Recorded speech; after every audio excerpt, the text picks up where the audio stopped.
আমরা এখন এই প্রবলেমটা সলভ করব। এটা একটা ইঞ্জিনিয়ারিং ভর্তি পরীক্ষা এসেছিল, তো এর আগে যে প্রবলেমটা সলভ করেছি মোটামুটি ওটার মতোই। আমাদের টার্গেট কি, এখানে 1 + 3x আছে, ফর্মুলা মিলানোর জন্য আমার দরকার একটা 1/3x। দেখো আমরা সেটা কিভাবে নিয়ে আসতে পারি। লিমিট x টেন্ডস টু 0, এটাকে লিখতে পারি 1 + thrice x।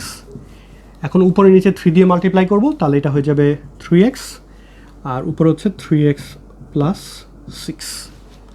তাহলে এটা সমান হয়ে যাবে limit x tends to 0, 1 + thrice x whole to the power 1/thrice x, আর পুরোটার পাওয়ার দিয়ে যায় thrice x + 6।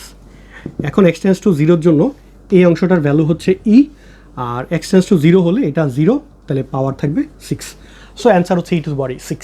খুবই সহজ। আচ্ছা, আমরা এখন এই সেম প্রবলেমটাকে আরেকটা বিকল্প পদ্ধতিতে সমাধান করব।